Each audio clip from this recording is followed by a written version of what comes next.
সম্মানিত অতিথিবৃন্দ, member of diplomatic community, উপস্থিত কড়াইলবাসী, সাততলাবাসী এবং ভাসানটেকবাসী, আসসালামু আলাইকুম। আজকে এই অনুষ্ঠানটি আমাদের জন্য অত্যন্ত একটি গুরুত্বপূর্ণ অনুষ্ঠান, একটি স্মরণীয় দিন এবং একটি ঐতিহাসিক অনুষ্ঠান। প্রথমেই আমি আল্লাহ রাব্বুল আলামিনের দরবারে হাজারো শুকরিয়া, লক্ষ কোটি শুকরিয়া আমি আদায় করছি। নির্বাচনের মাধ্যমে বর্তমানে বাংলাদেশে জনগণের কাছে জবাবদিহিমূলক, জনগণের প্রতিনিধিমূলক একটি সরকার প্রতিষ্ঠিত হয়েছে। এই সরকারকে এই দেশের মানুষ নির্বাচিত করেছেন। স্বাভাবিকভাবে এই সরকার এই দেশের মানুষের কাছে জবাবদিহি করতে বাধ্য। সম্মানিত উপস্থিতিবৃন্দ, আজকের এই অনুষ্ঠানটি বা এই অনুষ্ঠানকে কেন্দ্র করে যে কারণে আমরা এখানে আজকে উপস্থিত হয়েছি, এটি বহু বছর যাবৎ বাংলাদেশ জাতীয়তাবাদী দল পরিকল্পনা গ্রহণ করেছে। বাংলাদেশের জনসংখ্যার অর্ধেক জনসংখ্যা হচ্ছে নারী। আমরা দৃঢ়ভাবে বিশ্বাস করি এই অর্ধেক জনসংখ্যাকে যদি আমরা পেছনে রাখি, এই অর্ধেক জনসংখ্যাকে যদি আমরা এম্পাওয়ার না করি, তাদেরকে যদি ক্ষমতায়ন না করি, শিক্ষা এবং অর্থনৈতিকভাবে তাদেরকে যদি ক্ষমতায়ন আমরা না করতে পারি, তাহলে অবশ্যই দেশকে কোনোভাবেই সামনে এগিয়ে নিয়ে যাওয়া সম্ভব না।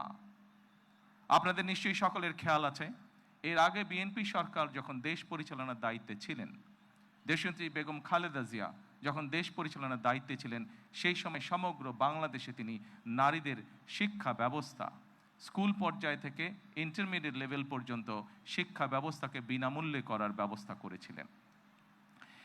সেই শিক্ষিত নারী সমাজকে আজকে আমরা অর্থনৈতিকভাবে এম্পাওয়ার করতে চাই, অর্থনৈতিকভাবে তাদের সচ্ছলতা গড়ে তুলতে চাই, এবং সেই লক্ষ্যকে সামনে রেখেই বর্তমান সরকার গঠনের আগেই পরিকল্পনা গ্রহণ করেছে কিভাবে নারীদেরকে আমরা ক্ষমতায়ন করব, অর্থনৈতিকভাবে সচ্ছল করে গড়ে তুলব। এবং তারই অংশ হিসাবে আজকে এই ফ্যামিলি কার্ড আমরা সমগ্র বাংলাদেশে পর্যায়ক্রমিকভাবে ইন্ট্রোডিউস শুরু করলাম। আজকে আমরা প্রাথমিক পর্যায়ে, আপনারা নিশ্চয়ই এর মধ্যে বক্তব্য শুনেছেন, প্রাথমিক পর্যায়ে আমরা যেহেতু সরকারের কিছু নিয়ম নীতি আছে, আমাদেরকে সেই সকল নিয়ম নীতির মধ্যে দিয়ে আমাদেরকে একটি কাজ শুরু করতে হবে, এবং সেই নিয়ম নীতির অংশ হিসাবেই প্রথমে পাইলট প্রজেক্ট করতে হবে। সমগ্র বাংলাদেশে 14টি জায়গায় বা 14টি উপজেলায় এই কাজ শুরু হয়েছে। এর ভেতরে এই মুহূর্তে প্রায় 37,000 নারী অংশগ্রহণ করছেন। আমাদের এই কড়াইল এলাকা, ভাসান্ট এলাকা এবং সাততলা, এই 3টি এলাকায় প্রায় 15,000 নারীকে এই কার্ডের সুবিধার আওতায় আজকে নিয়ে আসা হয়েছে।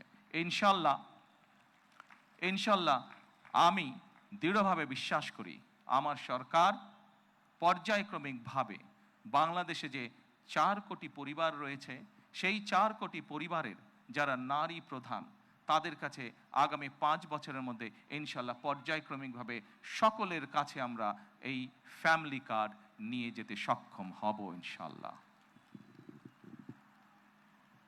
সম্মানিত সকল উপস্থিতিবৃন্দ, আমি আমার বক্তব্যের প্রথমেই বলেছি যে আমরা একটি দায়িত্বশীল সরকারের ভূমিকা পালন করতে চাই, যেই সরকার জনগণের জন্য কাজ করবে, যেই সরকার কাজ করবে দেশের জন্য। আমরা জনগণের কাছে জবাবদিহি থাকতে চাই, এবং তারই একটি অংশ হিসাবে আমাদের দল, বাংলাদেশ জাতীয়তাবাদী দল, নির্বাচনের পূর্বে আমরা বাংলাদেশের মানুষের কাছে প্রতিশ্রুতি দিয়েছিলাম, বাংলাদেশের নারী সমাজের কাছে প্রতিশ্রুতি দিয়েছিলাম যে বিএনপি সরকার গঠন করতে সক্ষম হলে আমরা এই ফ্যামিলি কার্ডের কাজ শুরু করব। আপনারা নিশ্চয়ই খেয়াল করেছেন, আমরা আল্লাহর রহমতে বাংলাদেশের মানুষের সমর্থন নিয়ে বিগত নির্বাচনে সরকার গঠন করার 1 মাসেরও কম সময়ের মধ্যে আমরা আমাদের এই প্রতিশ্রুতি, জনগণের কাছে দেওয়া প্রতিশ্রুতির কাজ আমরা শুরু করেছি। এবং শুধু এই প্রতিশ্রুতি নয়, আমরা আরও কিছু প্রতিশ্রুতি করেছিলাম, তার মধ্যে যেগুলো আমাদের প্রায়োরিটি প্রজেক্ট ছিল, তার মধ্যে আরেকটি আছে কৃষক কার্ড। সেই কৃষক কার্ডের কাজও আমরা শুরু করেছি ইনশাআল্লাহ। ঠিক আজকের এই অনুষ্ঠানে আমরা যেভাবে ৩৭,০০০ মানুষের কাছে, ৩৭,০০০ নারীর কাছে আমরা ফ্যামিলি কার্ড তুলে দিতে সক্ষম হয়েছি, ঠিক একইভাবে আগামী মাসের মধ্যে আগামী মাসের ভেতরে আমরা কৃষক ভাইদের কাছেও, বহু কৃষক ভাইদের কাছে আমরা কৃষক কার্ড তুলে দিতে সক্ষম হব ইনশাআল্লাহ। সম্মানিত উপস্থিতিবৃন্দ, আপনারা নিশ্চয়ই খেয়াল করেছেন আমরা দেশের মানুষের কাছে আমরা প্রতিশ্রুতি দিয়েছিলাম, বিশেষ করে আমরা বাংলাদেশের কৃষক ভাইদের কাছে আমরা প্রতিশ্রুতি দিয়েছিলাম যে বিএনপি সরকার গঠন করতে সক্ষম হলে যাদের কৃষি ঋণ 10,000 টাকা পর্যন্ত আছে, কৃষি ঋণ সুদ সহ, সেই কৃষি ঋণ বিএনপি সরকার গঠনে সক্ষম হলে সেই কৃষি ঋণ আমরা মৌকুফ করব। আল্লাহ রহমতে আমরা গত সপ্তাহে সেই 10,000 টাকা পর্যন্ত কৃষি ঋণ মৌকুফ সরকারের পক্ষ থেকে করে দেওয়া হয়েছে সুদ সহ। এইভাবে একে একে আমরা জনগণের কাছে দেওয়া প্রতিশ্রুতিগুলো, যেই প্রতিশ্রুতিগুলো পূরণের মাধ্যমে জনগণের ভাগ্যের পরিবর্তন হবে, যেই প্রতিশ্রুতিগুলি পূরণের মাধ্যমে, একটি সরকারের প্রতিশ্রুতি পূরণের মাধ্যমে দেশের ভাগ্যের পরিবর্তন হবে, জনগণের ভাগ্যের উন্নয়ন ঘটবে, সেই প্রতিশ্রুতিগুলো আমরা ধীরে ধীরে পর্যায়ক্রমিকভাবে যে কোনো মূল্যে পূরণের চেষ্টা করব। আজকে এই ফ্যামিলি কার্ড ব্যক্তিগতভাবে আমার জন্য আজকের দিনটি খুবই ইমোশনাল।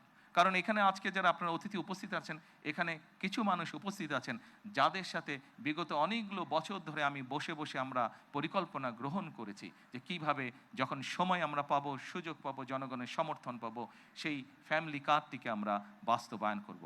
আল্লাহ তাআলা রব্বুল আলামিনের রহমতে আজকে আমাদের সেই দিনটি উপস্থিত, যেই দিনে আমরা আমাদের এই প্রতিশ্রুতি রক্ষা করতে সক্ষম হয়েছি। সেজন্যই আজকে আমার জন্য যেমন একটি ইমোশনাল দিন, আমি মনে করি আমার সরকার এবং আমার দল বাংলাদেশ জাতীয়তাবাদী দলের জন্য একটি ঐতিহাসিক এবং একটি ইমোশনাল দিন আজকে। সম্মানিত সকল উপস্থিতিবৃন্দ, সম্মানিত সভাপতি সহ মঞ্চে উপস্থিত অতিথিবৃন্দ, আসুন, এই দেশটি আমাদের প্রথম এবং শেষ ঠিকানা। এই দেশের মানুষের প্রত্যাশা বর্তমান নির্বাচিত সরকারের কাছে অনেক, সেটি আমরা বুঝতে পারি। কিন্তু একই সাথে আমরা যদি বাস্তবতা বিবেচনা করি এবং সমসাময়িক ঘটনা, মধ্যপ্রাচ্যের যে পরিস্থিতি, সকল কিছু যদি বিবেচনা করি, তাহলে আমরা যে প্রতিশ্রুতিগুলো দিয়েছিলাম, আমরা অবশ্যই আমাদের প্রতিশ্রুতি থেকে বিন্দুমাত্র আমরা অবস্থান পরিবর্তন করব না। হয়তো সমসাময়িক বৈশ্বিক পরিস্থিতির কারণে ক্ষেত্র বিশেষে হয়তো আমাদের কিছু কিছু ক্ষেত্রে সময় বেশি লাগতে পারে প্রতিশ্রুতিগুলো বাস্তবায়নের জন্য। সেজন্যই আজকে আমি সকলকে অনুরোধ করব, এখানে যে সকল এলাকাবাসী উপস্থিত আছেন আপনাদেরকে, আপনাদের মাধ্যমে সমগ্র দেশবাসী যে সকল উপস্থিত আছেন আপনাদেরকে, আপনাদের মাধ্যমে সমগ্র দেশবাসীকে এবং মিডিয়ার মাধ্যমে সমগ্র দেশবাসীকে আমি অনুরোধ করব যে আসুন আমরা ধৈর্যের সাথে সমগ্র পরিস্থিতি মোকাবেলা করি, আমরা ধৈর্যের সাথে সুন্দরভাবে আমাদের এই দেশটিকে গড়ে তুলি। সম্মানিত সকল অতিথিবৃন্দ, আমি নির্বাচনের সময় একটি কথা প্রায় বলতাম, প্রত্যেকটি নির্বাচনী জনসভায় আমি একটি কথা আমার বক্তব্যের শেষে আমি তুলে ধরতাম। সেই কথাটি ছোট্ট একটি স্লোগানের মতন, আপনাদের সকলের কম বেশি জানা আছে, সমগ্র বাংলাদেশের মানুষের কাছে স্লোগানটি পৌঁছে গেছে। আজকে সেই স্লোগানটি দিয়েই আমি আমার বক্তব্য শেষ করতে চাই। সেই স্লোগানটি ছিল, করব কাজ, গড়ব দেশ, সবার আগে বাংলাদেশ। সকলকে আবারও আন্তরিকভাবে ধন্যবাদ জানিয়ে আজকে আমার বক্তব্য আমি শেষ করছি। আল্লাহ হাফেজ। বাংলাদেশ জিন্দাবাদ। মাননীয় প্রধানমন্ত্রী, আপনার মূল্যবান দিক নির্দেশনামূলক বক্তব্যের জন্য আন্তরিক ধন্যবাদ ও কৃতজ্ঞতা জানাচ্ছি। মাননীয় প্রধানমন্ত্রী অনুষ্ঠানস্থল ত্যাগ না করা